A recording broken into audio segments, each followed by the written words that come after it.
देखो आज का टॉपिक है वैद्युत रेखाओं के गुण। हिंदी में वैद्युत रेखाओं के गुण और इंग्लिश में बोलते हैं इसको क्या, properties of electric field lines.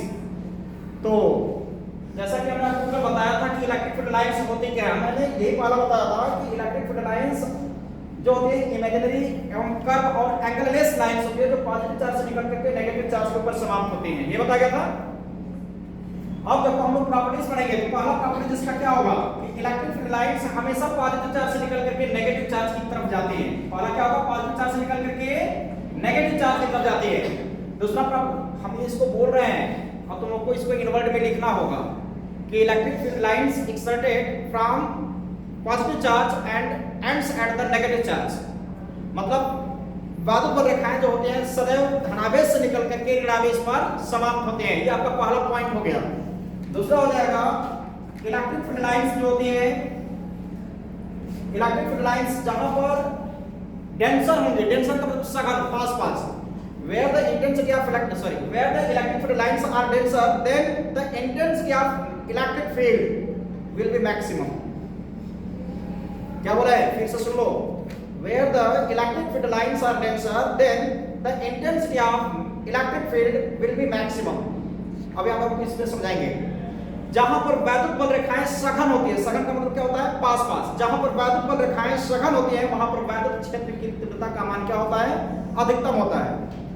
जैसे देखो सपोज करो ये मैग्नेट हो गया, ठीक, ये नॉर्थ पोल हो गया और ये साउथ पोल। तो नॉर्थ पोल से जो मैग्नेटिक फील्ड लाइंस होती है वो आपके नॉर्थ पोल से साउथ पोल की तरफ जाती है। तो इसके पोल के पास में मैग्नेटिक फील्ड लाइंस अधिक होंगी। यहाँ पर देखो पास पास होते ही नहीं, जहां पर ये वैद्युत बल रेखाएं पास पास है, यहाँ पर पास पास में है और इधर देखो थोड़ा सा दूरी पर है ये। तो यहाँ पर वैद्युत क्षेत्र की जो तीव्रता होगी मतलब इंटेंसिटी ऑफ इलेक्ट्रिक फील्ड जो होगा मैक्सिमम होगा, वही यहाँ पर भी इंटेंसिटी ऑफ इलेक्ट्रिक फील्ड जो होगा मैक्सिमम होगा। बट यहाँ पर देखोगे जीरो माना जाएगा। इसका ये न्यूट्रल पॉइंट भी मैंने बताया था, बताया कि नहीं, ये न्यूट्रल पॉइंट मतलब यहाँ पर वैद्युत क्षेत्र की तीव्रता का मान क्या होगा, शून्य होगा। ये बात समझ रही है। अब यहाँ पर वैद्युत क्षेत्र की तीव्रता का मान कम होगा, यहाँ पर भी वैद्युत क्षेत्र की तीव्रता का मान कम होगा, मतलब इंटेंसिटी ऑफ इलेक्ट्रिक फील्ड इधर आपकी क्या होंगे, कम होंगे, इधर भी कम होगा, इधर भी कम होगा। लेकिन जहां पर ये पास पास है ये लाइंस, यहाँ पर डेंसर है कि नहीं, डेंसर का मतलब होता है पास पास।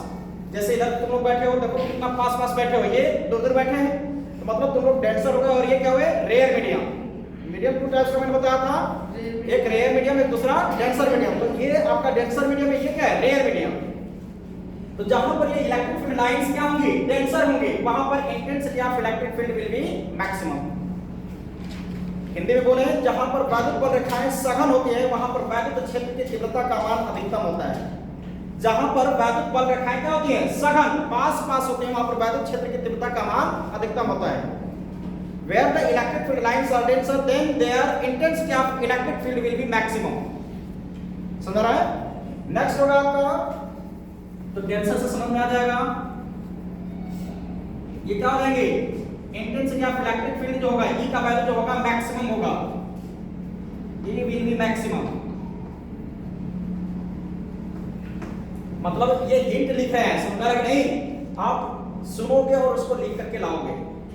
इसी तरीके से थर्ड हो जाएगा, electric field lines are parallel to each other. Electric field lines क्या होती है, एक दूसरे के पैरेलल होती है। इलेक्ट्रिक फील्ड लाइंस क्या होती है, एक दूसरे के पैरेलल है। देखो ये एक दूसरे को इंटरसेक्ट नहीं कर रहे हैं, क्यों नहीं करते हैं उसका जवाब दिया जाएगा। इससे पहले हम आपको इससे पहले और बता देते हैं कि if we draw a tangent on electric field lines, क्या बोल रहे हैं, if we draw a tangent on electric field lines then it's represent the direction of intensity of electric field. फिर से बोले, if we draw a tangent on electric field lines then it's represent the direction of electric field। Hindi में यदि हम वैद्युत बल रेखाओं पर एक स्पर्श रेखा खींचते हैं तो वह वैद्युत क्षेत्र की दिशा को प्रदर्शित करता है। वैद्युत बल रेखाओं पर खींची गई स्पर्श रेखा वैद्युत क्षेत्र की दिशा को प्रदर्शित करता है। जैसे देखो हम टेंजेंट का नाम ले रहे हैं, क्या बोल रहे हैं, टेंजेंट। इसका मतलब क्या होता है, हिंदी में बोलते हैं स्पर्श रेखा, क्या बोलते हैं, स्पर्श। जैसे सपोज करो ये क्या हो गया, सर्कल हो गया, ये क्या है, सर्कल। इस सर्कल के ऊपर एक पॉइंट से केवल और केवल एक ही लाइन जा सकती है, इसी को हम टेंजेंट बोलते हैं। ये हो जाए, चाहे यहां से अगर टेंजेंट खींचना है तो देखो ये टेंजेंट हो गया, पॉइंट स्पर्श रेखा मतलब एक पॉइंट को टच करके जाने वाली लाइन, चाहे यहाँ पर टेंजेंट खींचना है, देखो ये टेंजेंट हो गया नहीं, इस सर्कल को किसी एक पॉइंट पर टच करके जा रही है। तो इसी तरीके से जब हम इसके ऊपर कोई टेंजेंट ड्रा करेंगे, जैसे सपोज करो हमें पता करना है कि यहाँ पर इलेक्ट्रिक फील्ड की जो डायरेक्शन है वो कहाँ पर है, तो हम लोग क्या करेंगे, इस पॉइंट पर टेंजेंट हमने ड्रा किया, और टेंजेंट हमेशा आपका कैसे ड्रा किया जाएगा, देखो ये टेंजेंट जो है इस लाइन को टच करके जाएगी, तो ये आपका ईस्ट हो गया, ये वेस्ट हो गया, ये नॉर्थ हुआ और ये साउथ, तो यह ईस्ट और नॉर्थ के डायरेक्शन में जा रहा है नहीं, बोलो ये आपका पूरा वह पश्चिम है, उत्तर है और क्या है दक्षिण है। तो यहाँ पर अगर हम स्पर्श रेखा खींचेंगे तो यह इसके दिशा को प्रदर्शित करेगा। सपोज करो हमें यहाँ पर पता करना है कि यहाँ पर इंटेंसिटी ऑफ इलेक्ट्रिक फील्ड का डायरेक्शन किधर होगा, मतलब वैद्युत क्षेत्र की दिशा किधर होगी, तुम्हें दिखाई नहीं दे रहा होगा पीछे ना, ठीक है। यहाँ पर पता करना है कि वैद्युत क्षेत्र की दिशा किधर है, इस पर स्पर्श रेखा खींचेंगे, इस पॉइंट को टच करके जाने वाली इधर की तरफ जा रही है। अब देखो ऐसे यहाँ पर परपेंडिकुलर ऐसे ड्रा कर दोगे, ये क्या होगा ईस्ट, ये वेस्ट और ये नॉर्थ और ये क्या हुआ साउथ, तो यह ईस्ट और साउथ के बीच में जा रहा है। तो यहाँ पर इलेक्ट्रिक फील्ड का डायरेक्शन किधर है, इलेक्ट्रिक फील्ड लाइंस का डायरेक्शन किधर की तरफ है, ईस्ट और साउथ के बीच में, जिसको बोलते हैं पूर्व दक्षिण या दक्षिणी पूर्वी। आ रहा समझ में?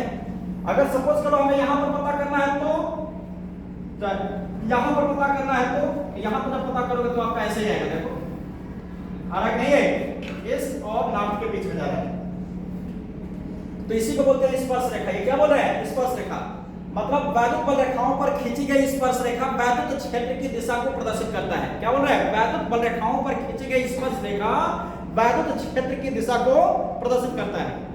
इसी को इंग्लिश में बोलेंगे if we draw a tangent on electric field lines then it's represent the direction of electric field. If we draw a electric क्या बोलेंगे, if we draw a tangent on electric field lines then it's represent the direction of electric field. Next हो जाएगा tangent, यहां पर केवल hint लिख देते हैं समझ जाओगे। टेंजेंट का मतलब क्या, स्पर्श रेखा, वहां पर लिखे हुए भी है। अब होगा कि electric field lines never intersect to each other, वैद्युत बल रेखाएं कभी भी एक दूसरे को प्रतिच्छेद नहीं करती है। अगला पॉइंट हो जाएगा ये फोर्थ पॉइंट, वैद्युत बल रेखाएं कभी एक दूसरे को प्रतिच्छेद नहीं करती है, मतलब electric field lines never intersect to each other. अगर पूछा जाए कि क्यों नहीं करती तो क्या बताओगे, electric field lines never intersect to each other because the point of intersection we can draw two tangent which represent the two direction on the same intersection point which is impossible। फिर से बोलें, electric field lines never intersect to each other because the point of intersection we can draw two tangent which represent the two direction at the same intersection point which is impossible। Hindi में वैद्युत बल रेखाएं कभी एक दूसरे को प्रतिच्छेद नहीं करती क्योंकि उस प्रतिच्छेद बिंदु पर दो स्पर्श रेखाएं खींचे जाएंगे, जो उस एक ही बिंदु पर दो स्पर्श रेखाएं जब खींचे जाएंगे तो दो दिशाओं को प्रदर्शित करेगा और यह असंभव होगा। अभी मैं यहां पर बना के दिखाऊंगा उसको, ठीक है।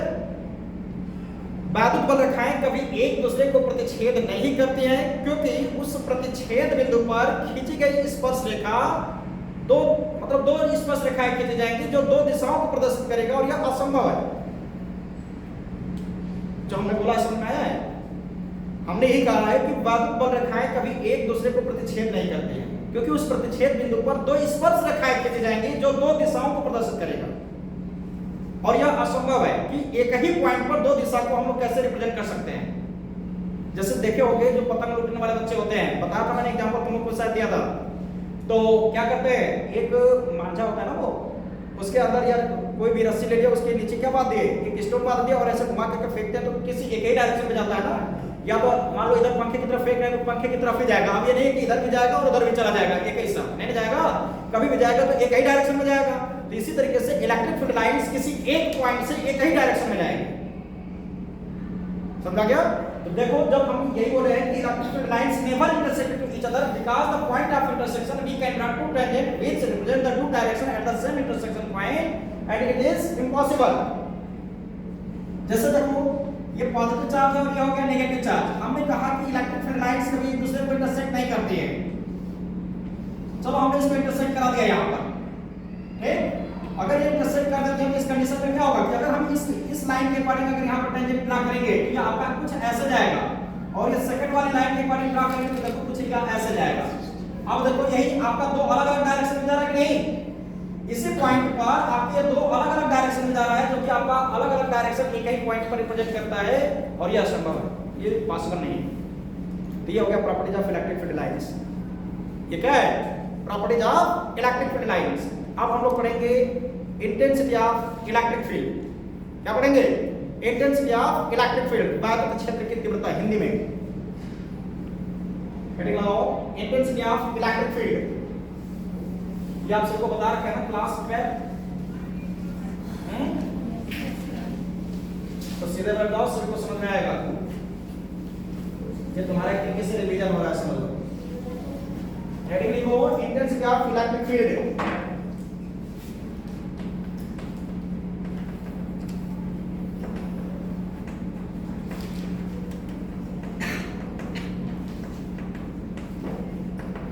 वैद्युत क्षेत्र की तीव्रता क्या लिखोगे?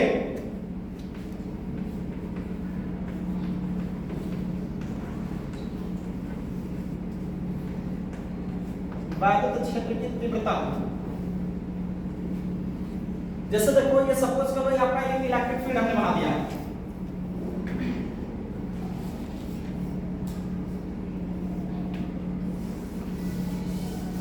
ये इलेक्ट्रिक फील्ड है। इलेक्ट्रिक फील्ड कैसा होता है बताया था ना, किसी charge r group of charge के चारों तरफ का हुआ एरिया जहां पर अदर चार्ज अट्रैक्शन या रिपल्शन फोर्स को फील करता है, इलेक्ट्रिक फील्ड कहलाता है। बताया था किसी आवेश अथवा आवेश समुदाय के चारों ओर का वह क्षेत्र जहां पर अन्य आवेश आकर्षण अथवा प्रतिकर्षण बल का अनुभव करता है, क्या कहलाता है?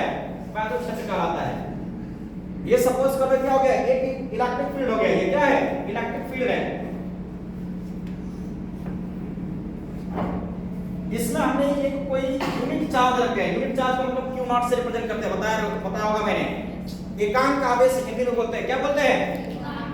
वैद्युत क्षेत्र में एक हमने एकांक आवेश रख दिया, तो इसके ऊपर जो बल लगता है, देखो ये हो गया इलेक्ट्रिक फील्ड।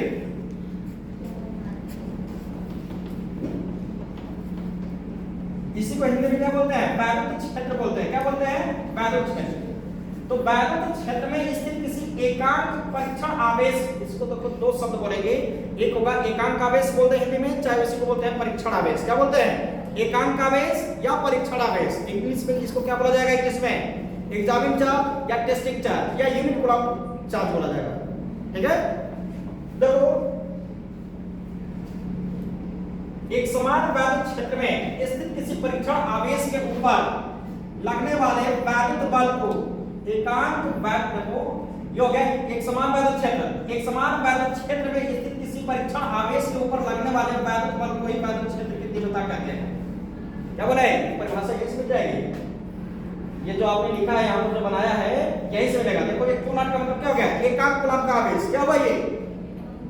इसको इंग्लिश में बोलेंगे यूनिट चार्ज या एग्जामिंग चार्ज या इसी को बोला जाएगा टेस्टिंग चार्ज, या हिंदी में बोलते हैं परीक्षण आवेश या एकांक कूलम्ब का आवेश।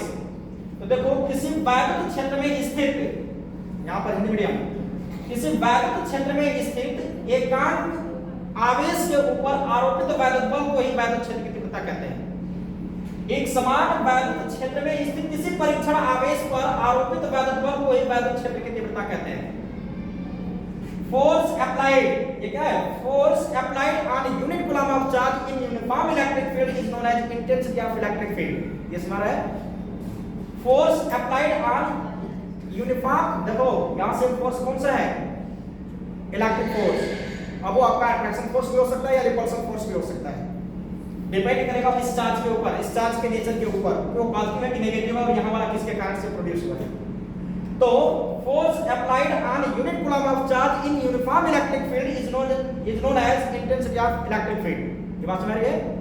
Force applied on uniform electric field, force applied on uniform electric field on unit charge is known as intensity of electric field. It is represented by E and its unit is, देखो force का unit क्या होता है? Force का unit क्या होगा? Newton, और charge का यूनिट कूलम्ब। तो इसका मात्रक क्या हो गया? न्यूटन प्रति कूलम्ब। समझ आ गया ये आपका इंटेंसिटी ऑफ इलेक्ट्रिक फील्ड था। इसके आगे आप सभी का क्या होगा, इलेक्ट्रिक करंट होगा, टॉपिक होगा इलेक्ट्रिक करंट, है ना। देखो हिंदी में इलेक्ट्रिक करंट,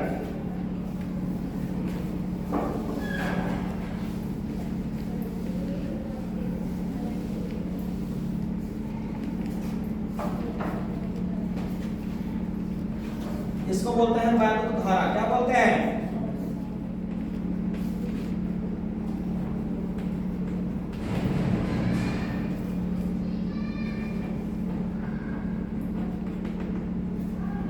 देखो इलेक्ट्रिक करंट फार्मूले से तुम लोगों को डेफिनेशन याद हो जाएगा।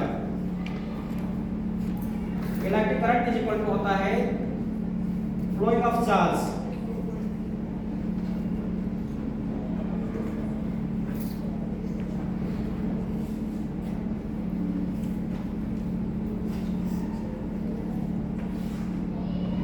ये हो जाएगा टाइम। इसी को बोलते हैं हिंदी में वैद्युत धारा बराबर वैद्युत आवेश या प्रवाहित आवेश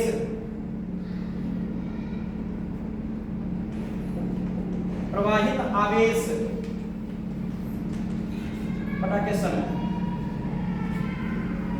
देखो इलेक्ट्रिक करंट को हम लोग किससे रिप्रेजेंट करते हैं? आई से। किससे रिप्रेजेंट करते हैं? आई इक्वल टू चार्ज को किससे रिप्रेजेंट करते हैं? Q से। और टाइम को किससे रिप्रेजेंट किया जाता है? T से। I equal to Q by Q होता है। अब देखो इसका यूनिट जो होता है, यूनिट ऑफ I मतलब इलेक्ट्रिक करंट का जो यूनिट होगा is equal to unit of Q अपन में यूनिट ऑफ T। यूनिट का मतलब क्या होता है? मात्रक। यूनिट का मतलब क्या होता है? मात्रक। यूनिट ऑफ T ये हो जाएगा unit of I is equal to charge का यूनिट क्या होता है? कूलम। बोलो। और टाइम का यूनिट, इसका जो SI यूनिट होता है, SI यूनिट इलेक्ट्रिक करंट का SI यूनिट क्या होता है? SI unit of I ampere होता है। क्या होता है? इसलिए 1 एम्पियर जो होगा, यहां से 1 एम्पियर का डेफिनेशन मिल जाएगा। 1 एम्पियर इज इक्वल टू हो जाएगा 1 कूलम पर सेकंड। क्या लिखेंगे?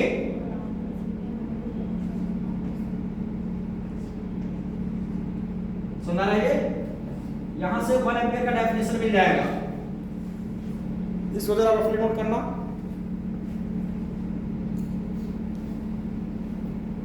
देखो कैसे इसको हम लोग डिफाइन कैसे करेंगे।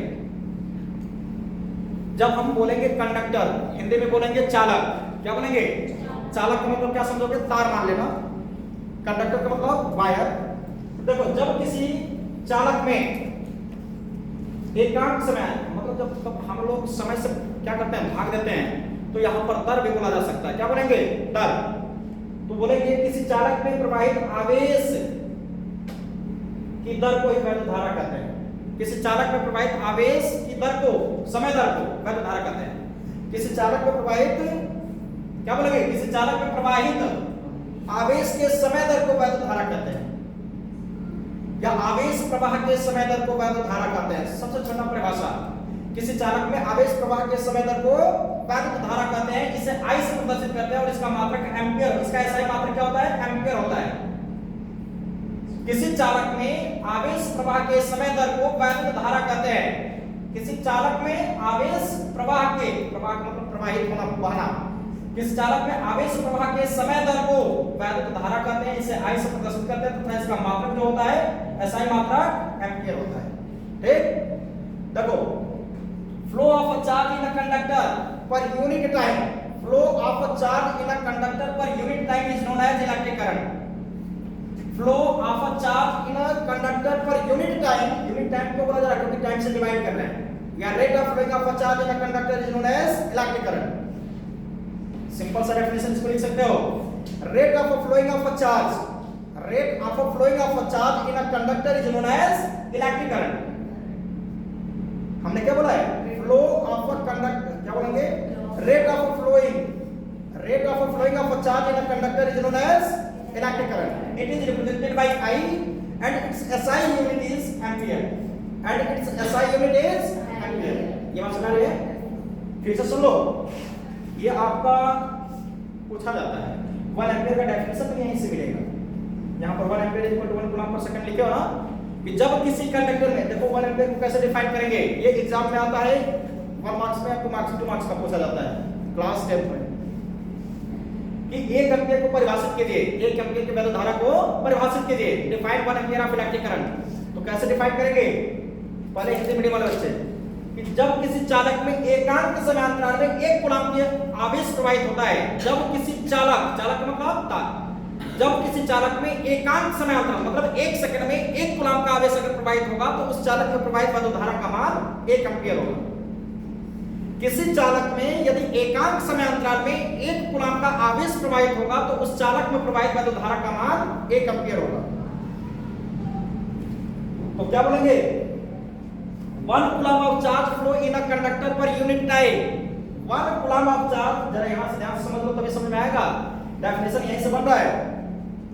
1 coulomb of charge flow in a conductor पर यूनिट टाइम, यूनिट टाइम का मतलब 1 सेकंड में, 1 coulomb of charge flow in a conductor पर unit time is known as 1 ampere of electric current. 1 coulomb of charge flow in a conductor पर unit time is known as 1 ampere of electric current. ये समझ गया? ये आज के लिए आपका इतना टॉपिक बस समाप्त है, बाकी सब कर ठीक है।